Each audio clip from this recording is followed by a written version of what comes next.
lahat tayo ay kailangan magbago. Simula na nagkasala si Adan at si Eva, ang tao ay naiinis sa tamang prinsipyo. Prinsipyo sa pagkain, prinsipyo sa pakikitungo sa kapwa, at pakikitungo sa Panginoon. Kaya lahat tayo ay kailangan ng pagbabago. Ang sabi nito, pwede pa bang magbago? Pwede pa ba? Pwede. Pero hindi sa ating kakayanan, kundi sa tulong ng ating Panginoon. Sabi ko, walang sinumang lapis na wasak o sira na hindi kaya baguhin ng kapangyarihan ng Panginoon. So,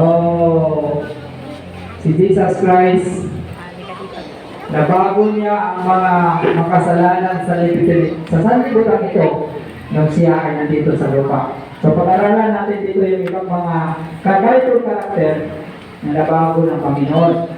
Inaalok ni Jesus ang kapatawaran, kagalingan, at isang bagong simula sa sino mang lumapit sa Kanya.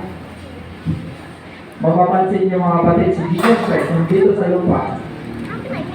Kahit nakita niya yung tao doon sa Bethsaida na nakahiga na ng 38 years, tinanong niya, gusto mo pa bang gumaling? Pero nakita niya ni Jesus Christ. Ang tanong ni Jesus Christ na yun ay nagpanyaya sa atin, bilang aral sa atin, na ang Panginoon ay handang magbago kung gustuhin mo. Pero kung nagpinto ka na sa pamumuhay sa nanlibutan nito ng kasamaan, hindi na kaya ng Panginoon baguhin. Napakahalaga yung ating bukas loob natanggapin ang Panginoon na babago sa ating buhay. Ang baptism, mga kapatid, bilang mga Kristiyano ay pasimula ng pagbabago. Sa lumang tipan, ang Panginoon ay nag-initiate ng sanctuary para ang mga tao ay makalapit sa Kanya. At doon sa sanctuary, nandun yung seremonya para sila ay mapatawad sa kanilang mga kasalanan. So, tandaan natin, ang sanctuary, nandun yung malaking lababo. Papasok mo sa sanctuary, makita mo agad yung malaking lababo. Lahat na pumapasok ay kailangan magbukas. Kailangan maligo. That is, dahil ang Panginoon ay God is the God of order. At ang Panginoon ay Panginoon ng kalinisan. Bawal doon ang marumi. Pero ang gagawa noon ay ang mga punong saserdote at punong pari na itinalaga ng Panginoon. So sa iyong sarili, hindi ikaw gusto ang magtigaw, kundi yung mga punong saserdote kung di kayo maglilingkod sa sanctuary. Ngayon tayo, paglalapit tayo sa ating Panginoon bilang bahagi. Ang sabi doon sa 1 Peter 2 verse 9 na tayo piniling pare, mga pinili ng Panginoon, kailangan natin lumaan sa bautismo. At ang bautismo nito ay pagtanggap ng ating Panginoon bilang kabayaran ng ating kasalanan at siya lamang ang makapagbabago sa ating buhay. Sabi ito, ang bautismo ay simbolo ng bagong simula. Ito ay isang spiritual na muling pagsilang kung saan iniiwan ang dating buhay at nagsisimula ang isang bagong buhay kay Kristo. Tanong, kailan tayo magbago? May mga tao na sabi ng Brad, punta tayo sa Siban, sa Kanapa, magbago na ako.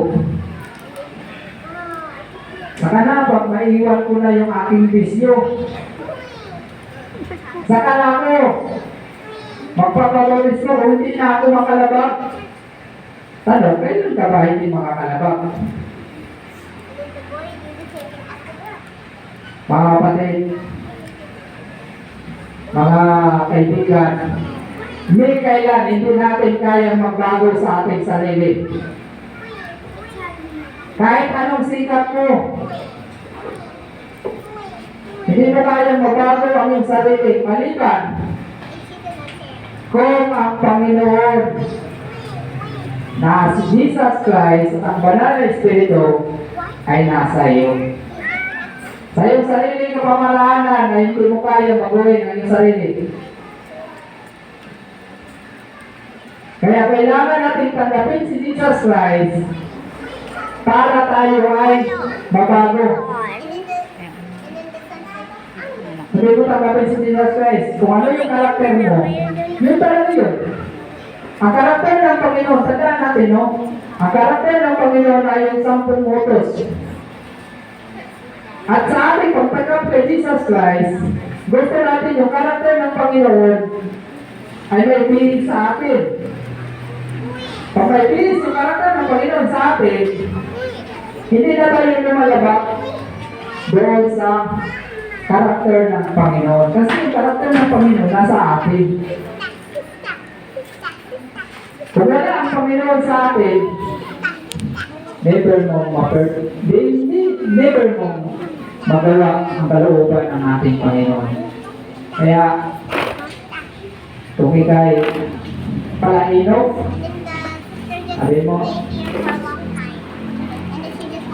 hihinto na ako pag-inom pag edad na ako ng para magsipan ako. Matukso ka pa rin. Dahil wala ang kapangyarihan ng Panginoon sa iyong buhay. Sabi nito, ang bautismo ay simbolo ng kamatayan. Ano yung kamatayan? Kamatayan sa dati mong ugali. Kung ikay palamura, kung ikaw ay palaaway, kung ikaw ay mapangmataas, kung ikaw ay mapakimbot, dapat ilibig sa pamagitan ng Santong Bautismo. Dapat patayin yung dati natin likas. At kung tumawa natin, tayo ay bagong buhay. Lahat tayo isinilang sa mundong ito ay wala tayong choice kung sino yung magiging magulang natin. Wala tayong choice kung sino yung ating pipiliing pamilya. Pero sa spiritual na pagsilang, mayroon tayong choice sa ating sasamahan. Mayroon tayong kalayaang pumili, tatanggapin o hindi. Kaya napakahalaga ang mensaheng ito, lalo na sa mga hindi pa tumanggap sa ating Panginoon. Sana maunawaan natin lubos. Sabi nito, ano ba ang iyong nakaraan? Baguhin ni Jesus ang iyong hinaharap. Nagbibigay siya ng pag-asa, hindi lang para sa walang hanggan, kundi para sa ngayon, upang tayo'y mabuhay ng may layunin at kapayapaan. Si Jesus, ang ating pag-asa, ay nagbabago ng buhay. Kaya naka-highlight din yung pangalan ni Jesus Christ. Si Jesus lang. Si Jesus lang ang makapagbabago sa ating buhay. Kung wala si Jesus sa iyong buhay, wala ka talagang magagawang pagbabago. Kahit magpapako ka pa sa cross. Alam mo yung ngayon ay ulibig, diba? Daming mga nakapo sa mga FB na mga mga seremonya para maibsan yung kasalanan, para maibsan yung mabawasan yung kanilang kasalanan at sila ibabago. Pag 10 beses sa ibago, no? Kung wala ang Panginoon, kapangyarihan sa Panginoon sa iyong buhay, hindi ka talaga mabago. Kaya napakahalaga yung pagtanggap natin sa ating Panginoon sa pamamagitan ng Santong Bautismo. Dito mayroon dito. Si Chris Gardner. Siya isang palaboy, walang pag-asa, nangilimos, pero nagkakaroon siya ng pagpili na magkaroon ng marangal na trabaho. No? Kaya napakahalaga sa pagbabago ang iyong ating desisyon sa pagpili. Kasi hindi ka kaya ng Panginoon na baguhin kung ayaw mo siyang piliin. Kung ayaw mo siyang piliin, hindi ka kaya baguhin ang ating Panginoon. Kaya dito, itong taong ito ay nagiging palaboy at nagkaroon ng trabaho. Nang nagkaroon siya ng trabaho, nagkaroon siya ng pagkataon na magiging may-ari ng isang kumpanya. So, ang kanyang buhay ay ginawa ng pelikula ni Will Smith na ang pamagat ay The Pursuit of Happiness. Mula sa kawalang pag-asa tungo sa successful at nagkaroon ng pag-asa sa buhay. So siya na tao ay halimbawa ng nabago na buhay sa libutan ito physically. Pero higit sa dyan ang ibibigay sa atin ng ating Panginoon. Ang ibibigay ng ating Panginoon ay hindi ang pagbabago physical kundi spiritual. Alam natin mga kapatid, na ang buhay natin sa libutan ito ay dito lang. Kung hindi mabago yung ating karakter, yung ating buhay ay dito lang sa libutan ito. Hindi naman dadalhin sa langit yung ating katawan, laman. Hindi dadalhin sa langit yung ating height ngayon o yung ating kalagay ngayon. Ang dadalhin sa langit yung ating karakter na hinuhubog natin habang naghihintay tayo sa pagbalik ng Panginoon. Lagi kong inuulit habang ako nagsasalita dito sa harap na ang pagbalik ng Panginoon ay hindi pagbabago ng karakter, kundi pagsusunod ng masamang karakter. Kung ang karakter natin ngayon ay hindi nabago, huwag mong sabihin na pagbalik ng Panginoon, mabago ka. Never ka talagang mabago. Kasi ang ating karakter ay hindi na kayang baguhin ng isang gabi. Hindi na kayang baguhin ng magdamagan na pag-aaral. Hindi. It's a lifetime process para tayo'y mahubog sa karakter ng Panginoon. Kaya pag tayo'y nabautismuhan, yung ating karakter na masama ay papalitan ng Panginoon ng karakter na ayon sa banal na kasulatan. At ang ating ngayong pananampalataya, ang ating pamumuhay ay makikita ang presensya ng ating Panginoon. Kaya mga kapatid, hindi pa huli ang lahat. Habang bukas ang pintuan ng awa sa langit na bayan, tayong nandito ay mayroong pagkakataon para tayo mahubog sa karakter ng ating Panginoon. Sabi nyo, pagkamat nalampasan ni Gardner ang kawalang tirahan, ay niligtas naman tayo ng Diyos mula sa kasalanan at binibigyan ng tahanan ng kanyang kaharian.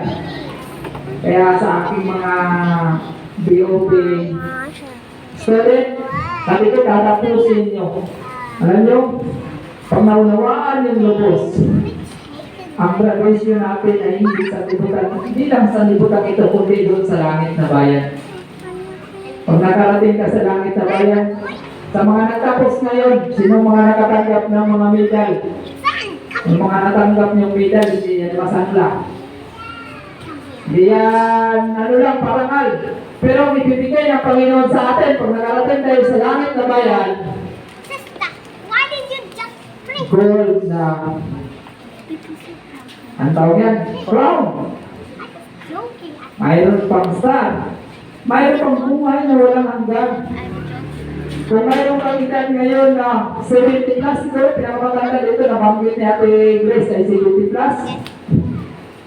Kung naligtas tayo doon sa langit ay meron tayong pamasyon na 1,000 years. Hindi pa nangalingkingan yung ating sitkuda dito sa liputan ito.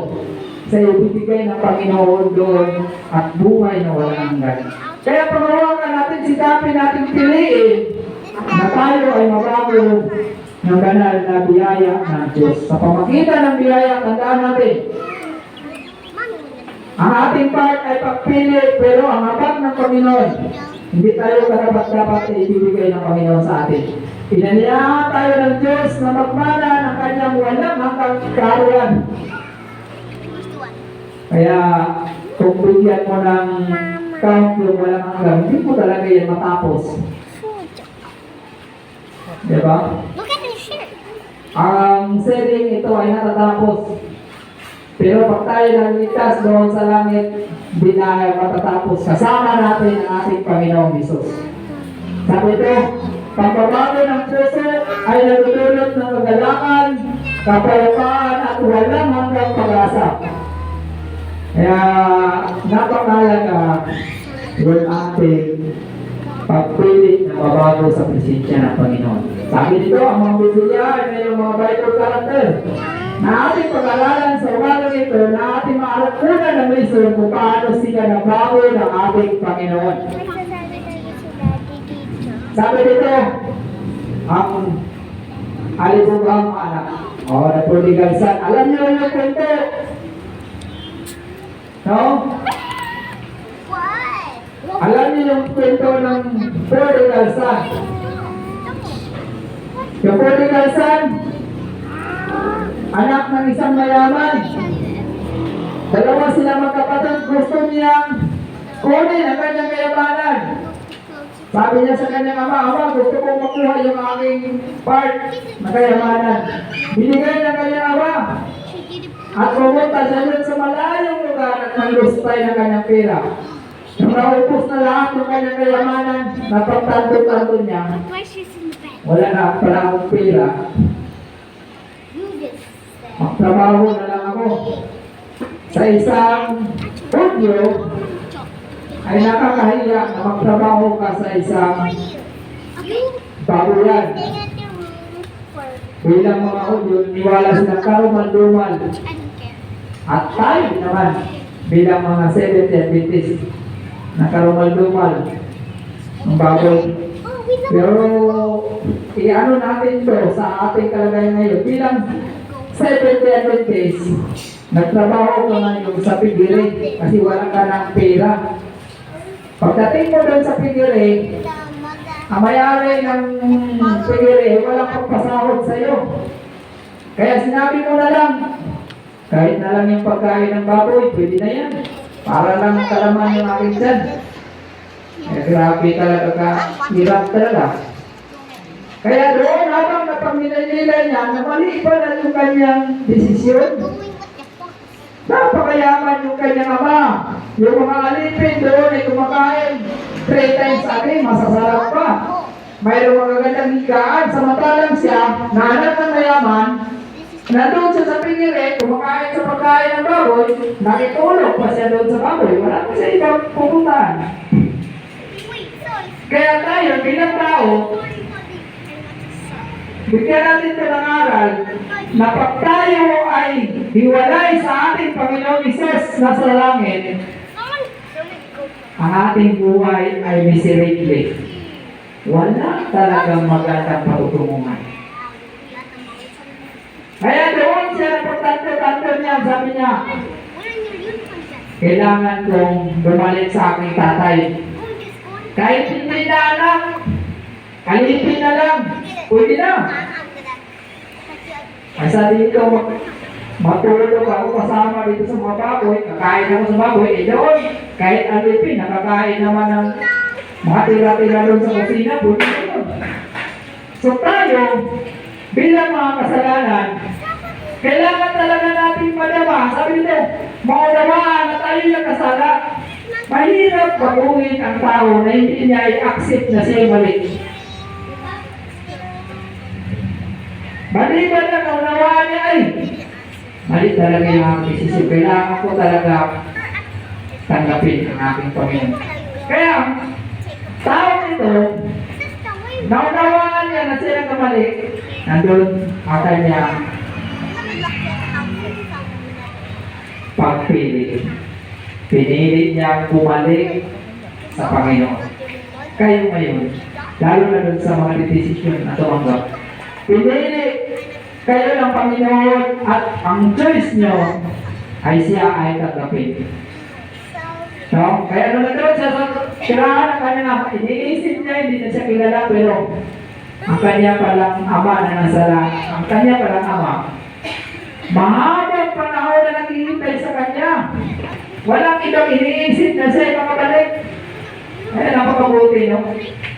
Siguro kung ating kaisipan, kung aking kaisipan, bumalik yung aking anak na naglustay ng aking pera, sabihin ko, saan na yung perang binigay ko sa'yo? Berarti naman na napagtanto mo na nagkamali ka. Diba? Kasi tayo bilang tao ay hindi natin kayang abutin yung pag-ibig ng Panginoon. Ang ating pag-ibig ay ano lang talaga? 3 years na po. Pag-ibig bilang magkakapatid. Hindi kaya natin yung agape na pag-ibig ng Panginoon kahit sino. Pero yung ama nito, nung dumating yung kanyang anak, naalipong anak, walang ibang ginawa. Yakap, nagpakain, binihisan, walang narinig na sumpat. Tayo, ilang tao, mga balas tayo, nanunumpat. Diba? Pero ang Panginoon hindi siya nanumpat. Pag tayo babalik, no? Sa paanan ng ating Panginoon. Ang Panginoon hindi ba nanumpat? Paano ba yung ating ginagawa? Kasamaan, no? Kakalimutan ng Panginoon. Sabi ko, sapagkat ang lahat ay nagkasala at hindi nakakot sa kalulutihan ng Diyos. Nagsimula ang tunay na pagbabago kapag kinilala natin na kailangan natin ang Diyos. Panginoon talaga, binigyan kayo ng freedom of choice. Kasi kung wala ng kalayaan sa pagpili, puno lagi yung ating simbahan, hihilain natin sila, wala silang choice. Apo tayo lagi dito. Pero dahil mayroong kalayaan sa pagpili, hindi pwedeng maglingkod sa Panginoon na may sapilitan. Ang paglilingkod sa Panginoon ay dapat bukal sa puso. No? Sa kwento dito ay ang kwento ni Zaccheo. Sino na nakakilala ni Zaccheo? Kung di kayo nakakilala, makinig kayo. Si Zaccheo ay isang maniningil na buwis. Sa kultura ng mga Israelites, ang trabaho ng maniningil ng buwis ay nandoon yan sa gate ng city. Para bang sa atin ba, sa mga driver ba, yung para bang mga enforcer doon, ay yung pagbiyahe ka ng index. Ayan, pag mga driver ka, nandoon yung mga DPWH, pinipili pang sasakyan mo. Ano yung mga XPO, mga expedic. Ay, ito yung trabaho ni Zaccheo, nandun sa sakit ng syudad. At lahat ng mga lakal, ano bang tinitinda mo, bawal mong pumasok doon basta hindi ka maglalagay. Kaya buwis, tingin na yun ang mga nangangalakal. Ayan, di ba? Pag napadaan ka sa mga tikwit, kahit anong nalang sisilipin sa'yo, ano yung butas para ito ngayon sa kayo ito yung kanyang trabaho. Pero napalitaan niya na si Jesus Christ ay pupunta doon sa kanyang lugar, nada naman niya na kailangan niya si Jesus Christ. Kaya absent muna ako doon sa gate. Abangan ko ngayon si Jesus Christ. Pupunta siya dito sa aming syudad, sa Jericho. Kaso mababa siya. Kaya hanap siya ng pamalaan na makita niya ang Panginoon. nakita ng Panginoon yung kanyang puso. Na kailangan, nakita ng Panginoon na kailangan ang kanyang puso na babago. Kaya si Zaccheo, na isang maniningil na Luis, at kilalang makasalanan, ay nagnais makita si Jesus sa kabila ng kanyang nakaraan. Kaya ang first step para tayong mabago ay ating lapitan ang ating Panginoon. No? Kaya nabasa ng Panginoon ang kanyang puso. Kaya Brother Noel, nabasa ng Panginoon ang iyong puso. Panginoon, kailangan na tayo ito makabalik sa pananampalataya. At ito na, nabasa ng Panginoon ang puso. Kailangan na tayo nito. Kaya denied ka ng Panginoon sa lugar na ito. Kaya nung siya naman sa Panginoon, ang ginawa niya? Sabi dito, ipinangako niya na isulok sa uli ang kanyang mga ninagaw. Magnanakaw talaga ito sa iyo. Alam niyo na ang makasalanan na hindi kayong baguhin ang kanyang sarili maliban na kung madama niya ang presensya ng ating Panginoon.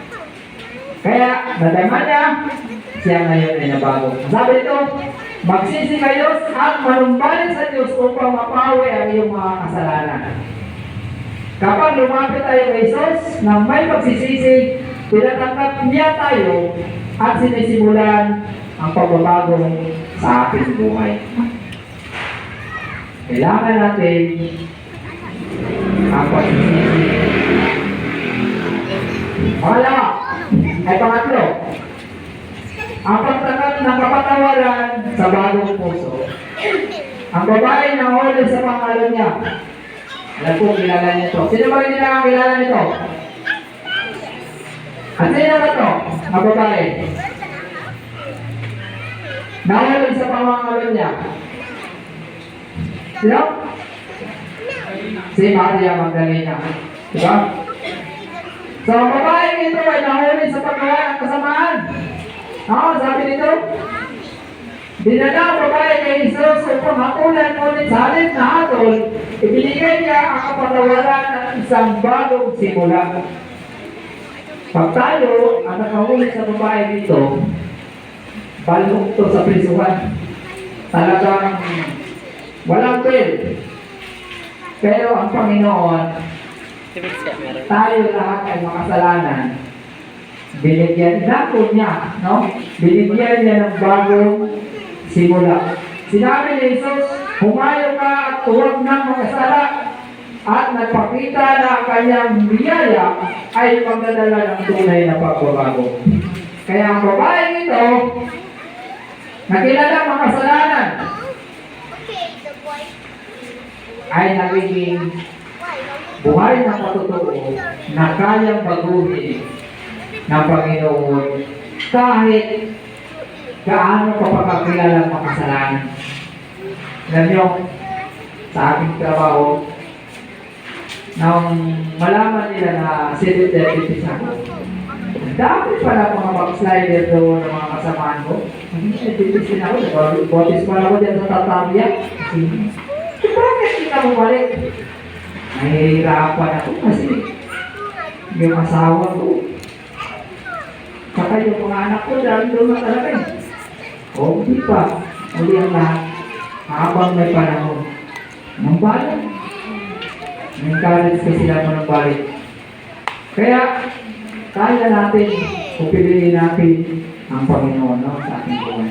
Sabi dito, Ezekiel 36 verse 26, sabi dito, bibigyan ko kayo ng bagong puso at bagong espiritu. Hindi lamang pinatawan ni Jesus ang ating nakaraan, binibigyan na rin niya rin tayo ng bagong puso at kapangyarihang mamuhay na may pagbabago.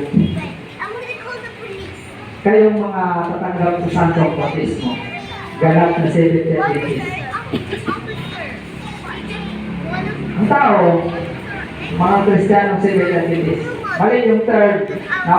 Ito yung natutunan ko rin pasok sila, no? Mali yung third na born Adventist.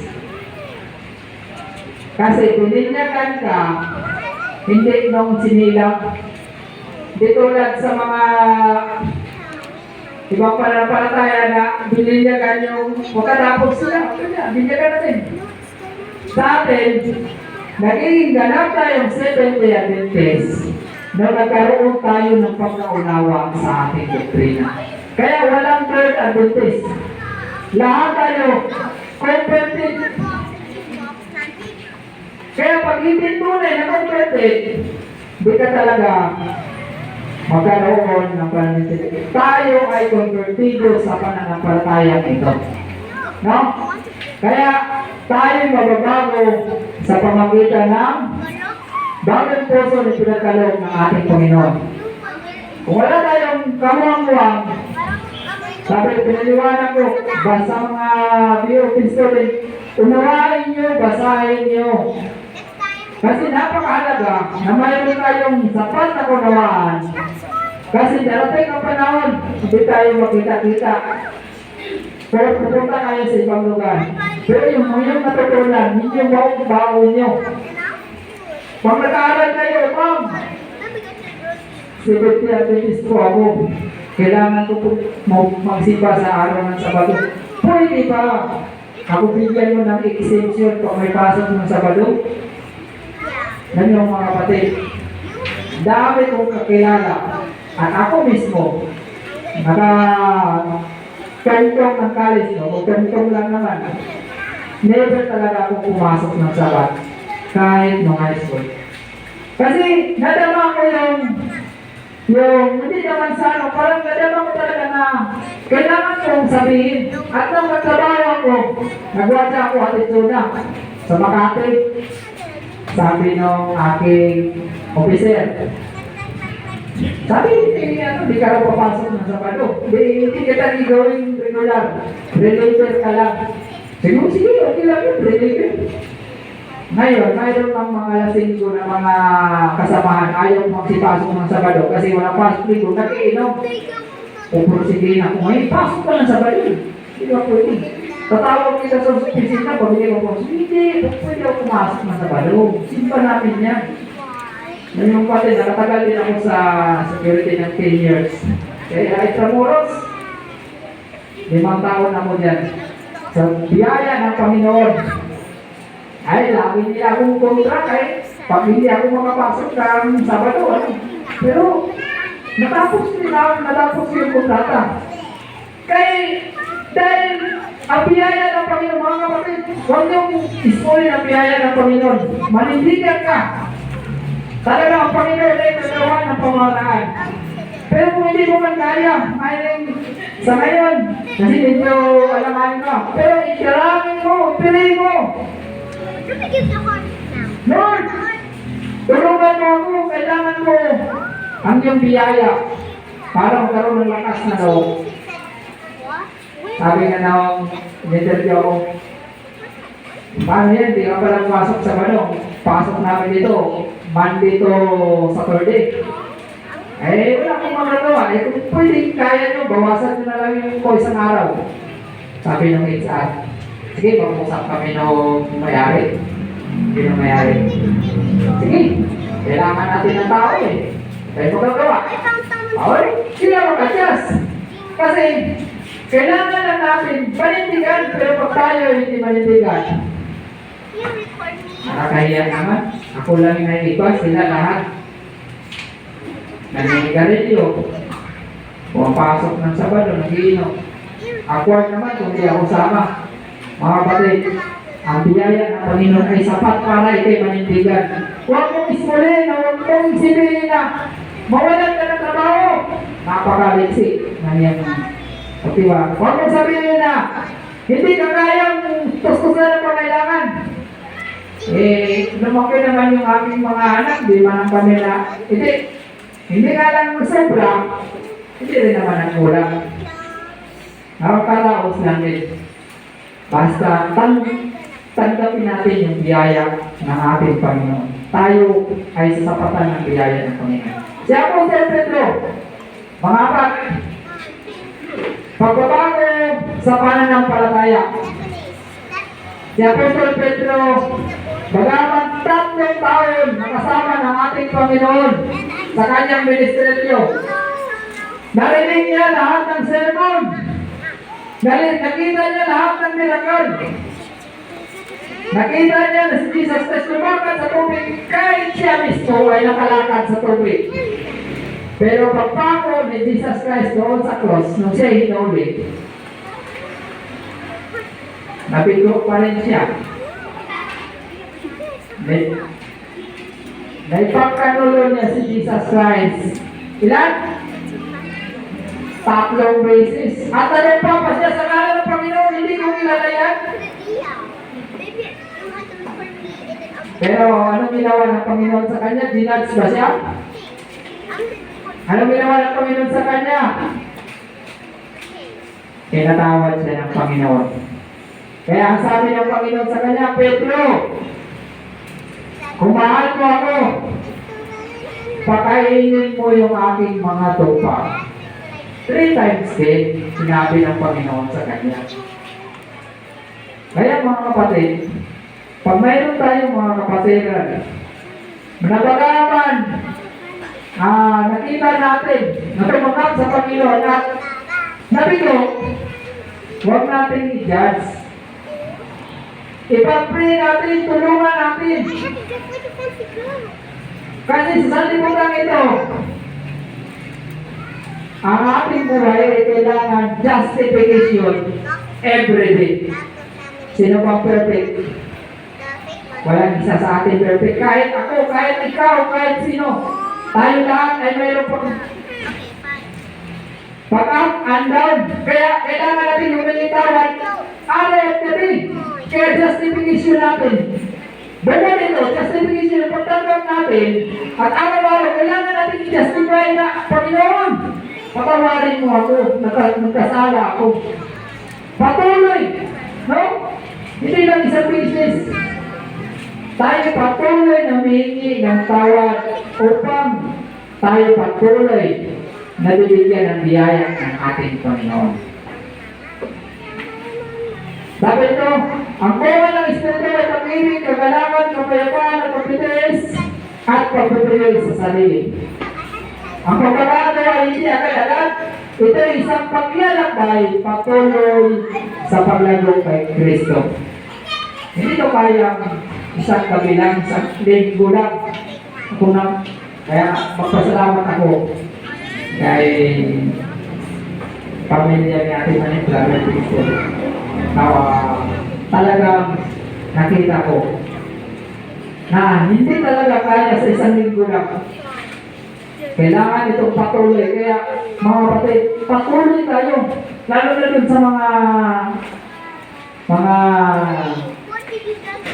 inanyayahan namin. No? Pagkita, ang pahayag ng bagong buhay, ito ay kwento sa isang Ethiopian. Alam natin sa kultura ng mga Israelite, ang ibang tribo, tingin nila sa kanila sa mga hindi Israelite ay maruming, karumal-dumal. Kaya ang pagtingin pa lang ng mga Hudyo doon sa mga hindi, para na silang kumain ng baboy. Eh, hindi nila tinitingnan, hindi nila sinasalamuha. Pero ang Panginoon, lahat ng lahi sa libutan ito, ang tingin niya ay isang tupa o isang kaluluwa na nangailangan ng kaligtasan. Ito yun ako, ito yan, na tagapamahala sa kaban ng yaman ng Ethiopia ay nagkaroon ng pagkakataong magbasa ng banal na kasulatan. At hindi niya naunawaan. Ang Panginoon ang nakabasa at nakikita ang kanyang puso na ay kailangan siya maligtas. Kaya sinuwan ng Panginoon si Felipe, isa sa mga 7 gagono na pinili ng mga apostol para siya magkaroon ng unawa. Pagtanto niya na kailangan yung satong bautismo para siya magkaroon ng kaligtasan. Wala pa isang araw, Kuya Angel. Gusto niya tanggapin ang notice ko, baka hindi na kami makita ni Felipe. Kasi ako taga-Ethiopia, si Felipe taga-Jerusalem. You take this. Baka siguro yung mga 10 years bago pa ako makarating dito. Kailangan ko ng notice mo yan. Hey, just Isang araw lang. Wala pa isang araw siguro yun. Magpapapis muna ako kasi gusto kong matanggap si Jesus Christ. Kaya kung nadama mo na sa buwan na lang yung buhay sa libutan ito, o isang linggo na lang, kailangan mo lang magdesisyon keeping them. na tanggapin ang ating Panginoon. Sabi nito, tayo iniibig na kasama niya sa bautismo upang tayo rin ay makapamuhay sa isang bagong buhay. Ang bautismo ay sumasagisag sa pagkamatay ng dating pagkatao at muling pagbubuhay ng sarili sa isang bagong buhay na kasama si Kristo. Kaya nung tayo yaron, ang tawag doon ay imputed. Yung ating kasalanan ay palitan ng katwiran ng Panginoon. At mayroon tayong dalawang term, imputed at saka imparted. Yung imputed, inaring ganap ka, wala kang part doon. Binago ka ng Panginoon, wala kang part. Yung imparted, yun yung patuloy na pamumuhay bilang Kristiyano. Ang part mo ngayon ay sanctification, mamumuhay na ayon sa prinsipyo ng banal na kasulatan. Yung pamumuhay na ayon sa prinsipyo ng banal na kasulatan. Doon makita yung bunga ng pag-ibig. Ayan yung bunga ng pag-ibig. Pagpipigil sa sarili. Ano ba yan? Ay, ano yung pagbunga sa pag-ibig? Sabi dito sa Galatia. Galatia 5:22-23. Kagalakan, kapayapaan, pagtitiis. Makita ito sa buhay. Kung dati hindi ka makatiis, kaya hindi makainom ng alak o ano pa mang makarumi sa iyong kalusugan, soft drinks, cobra. Ngayon, kaya mo na tiisin. Kung dati hindi mo kaya makatiis na hindi makataya sa sugalan, ngayon, kaya mo nang tiisin. Dahil yan ay bunga ng pag-ibig ng Panginoon. No? Ano pa? Paanin! Pamumuhay bilang alagad ni Jesus. Sabi dito, katapatan sa Diyos, ang mission ni Pablo, si Pablo na dating mangumusik. Ang background ni Pablo ay ayon sa pag-aaral ng Biblia, lawyer. Pag ikay lawyer, nasa mataas ka na antas sa lipunan. Bukod pa sa lawyer, siya teacher, siya isang parasyo. Ang parasyo, mga kapatid, sa kultura ng Hebreo, sa Hudyo, sila na yung nagsasalin ng banal na kasulatan. Sila yung nagtatango ng banal na kasulatan. Kaya napakataas. Pero yung kanyang pananaw sa buhay ay lihis sa prinsipyo ng banal na kasulatan. Ang kanyang pananaw, ang sino man na hindi ayon sa kaming paniniwala ay karapat-dapat siyang patayin. Kaya sa kanyang pagiging panatiko, lahat ng mga disipulo ni Jesus Christ, sinuusig niya. Pero nung panahon na siya tinawag ng Panginoon, nung papunta siya sa isang lugar ng Damasco, sabi niya, kailangan kong puntahan doon yung mga Kristiyano na naniniwala kay Jesus bilang tagapagligtas kasi mali yung kanyang pananampalataya. Tinawag siya ng Panginoon. At ang pagtawag sa kanya ng Panginoon, Brother Noel, kung sa iyo ang pagtawag mo ay parang kakaiba, sa kanya pagtawag ng Panginoon ay hindi biro. Binulang lang naman siya. Sino bang gusto nito? Bulagan muna para makita yung pag-ibig ng Panginoon. Nung nakakita siya, hindi niya nakita yung biyaya ng Panginoon. Hindi niya nakita yung pag-ibig ng Panginoon. Nung nagulat siya, habang naglalakad pupunta sa Damasco, sabi niya, sino po kayo? Sabi ng Panginoon, ako si Jesus na yung inoosed. Bigla siya nakakita ng Panginoon. Pero nung hindi siya bulak, hindi niya nakita ang pag-ibig ng Panginoon. Sabi ng Panginoon, tinawag kita, pupunta ka doon sa Damasco. At mayroon akong susubuin para ikaw ay makakita. Nagulat siya nung makita niya ang Panginoon. Kaya alam niyo mga atin, huwag yung hintayin na magkaroon kayo ng kapansanan at bulag at makita niyo na ay napakabuti pala ng Panginoon sa akin. Pero wala. Meron ka ng kapansanan. Doon ko na na-realize, magbagong buhay na ako. Paglalapit ako sa Panginoon. Huwag mong hintayin yun na naka-practice ka na o naka-wheelchair ka na. Habang mayroon pa tayong kumpletong lakas, lalapit na tayo sa Panginoon. Kaya siya, sa unang ganda muli, siya ay naging alagad ng ating Panginoon. Kaya sabi dito, sa Mateo 28, verse 19 to 20, inuuto sa ating Jesus na gumawa ng mga alagad at ituro sa kanila ang pagsunod sa lahat ng kanyang utos. Kaya doon sa mga bisita namin, ang serye nito ay pagtupad sa komisyon ng ating Panginoon. Kami, itong mga tutanggap ay patutoo na dati ay namuhay na hindi ayon sa prinsipyo ng wala ng kasulatan.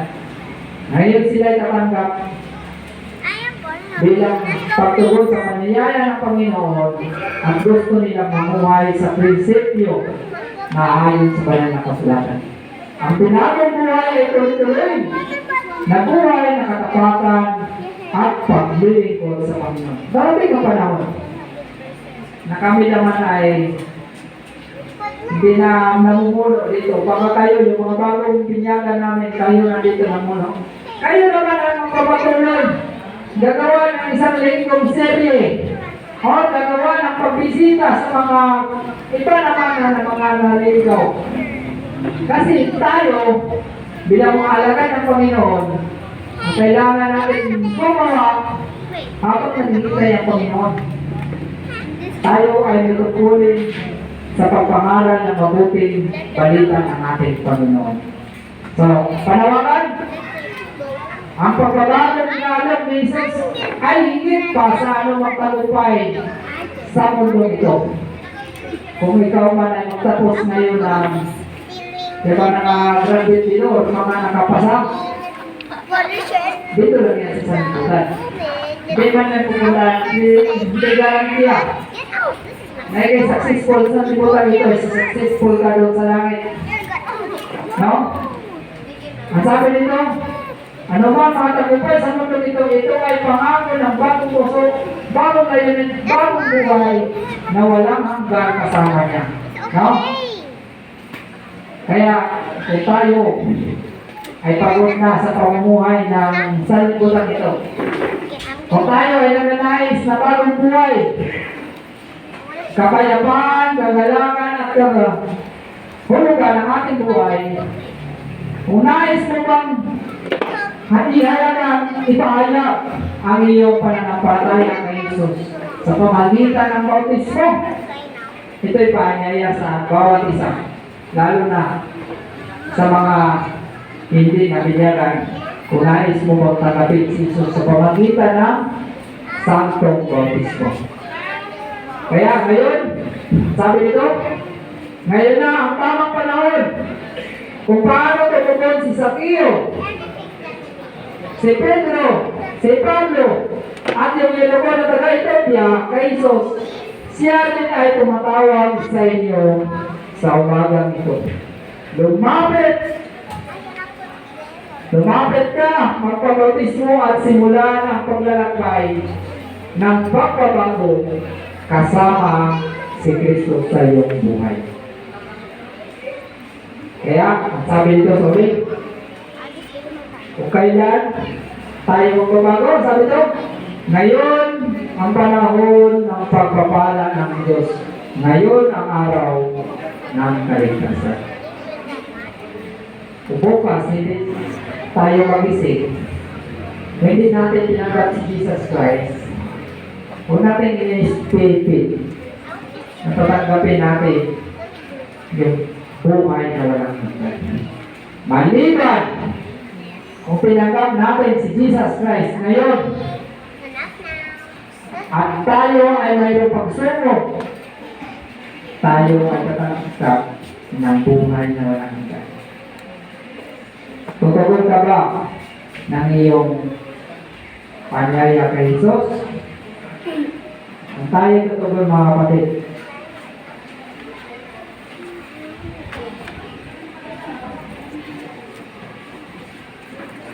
Ayayahan ko kayo na tumayo para ating kasalan.